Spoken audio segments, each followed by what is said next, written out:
நபிகள் நாயகம் ஸல்லல்லாஹு அலைஹி வஸல்லம் அவர்கள் நமக்கு கற்றுக் கொடுத்த ஒரு அழகான 3 கலிமாக்கள். சுப்ஹானல்லாஹ். ஒரு அழகான ஒரு ஹதீஸை பாருங்கள். இந்த ஹதீஸ் தபரானி ஷரீஃபிலே பதிவாக இருக்கிறது.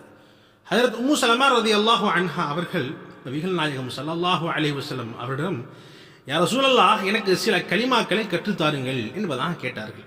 அப்பொழுது நபிகள் நாயகம் ஸல்லல்லாஹு அலைஹி வஸல்லம் அவர்கள் அந்த அம்மையாருக்கு 3 கலிமாக்களை கற்றுக் கொடுத்தார்கள். முதலாவதாக, அல்லாஹு அக்பர் என்று 10 தடவை சொல்லுங்கள், இது எனக்குரியது என்று அல்லாஹ் கூறுவான். சுப்ஹானல்லாஹ். அதாவது அல்லாஹு அக்பர், அல்லாஹ் மிகப்பெரியவன் என்பதாக நாம் 10 முறை சொன்னோம் சொன்னா அல்லாஹ் சொல்லுவான், இது எனக்குரியது என்பதாக சொல்லுவான்.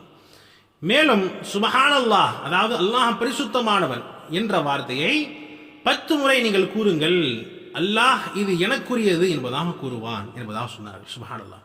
மூன்றாவதாக, அல்லாஹும்ம மக்ஃபிர்லி, யா அல்லாஹ் என் பாவத்தை மன்னிப்பாயாக என்று 10 தடவை கூறவும், நான் மன்னித்து விட்டேன் என்று அல்லாஹ் கூறுவான். அதாவது அல்லாஹும்ம மக்ஃபிர்லி என்று சொன்னால், யா அல்லாஹ் என்னுடைய பாவத்தை மன்னிப்பாயாக என்பதாக அர்த்தம். இது யார் 10 முறை சொல்லுவார்களோ, அதாவது அல்லாஹும்ம மக்ஃபிர்லி யார் 10 முறை சொல்லுவார்களோ, அல்லாஹும் 10 முறை சொல்லுவான், நான் மன்னித்து விட்டேன் என்பதாக சொல்லுவான் என்று நபிகள் நாயகம் ஸல்லல்லாஹு அலைஹி வஸல்லம் அவர்கள் கூறுகிறார்கள். இந்த ஹதீஸ் தபரானி ஷரீஃபிலே பதிவாக இருக்கிறது. எனவே நாம் தினந்தோறும் அல்லாஹு அக்பர் 10 முறையும், சுப்ஹானல்லாஹ் 10 முறையும், அல்லாஹும்ம மக்ஃபிர்லி 10 முறை சொல்லிக்கொண்டே இருக்க வேண்டும். வல்ல ரஹ்மான் நம் அனைவருக்கும் இந்த பாக்கியத்தை தந்தருள்வானாக. ஆமீன்.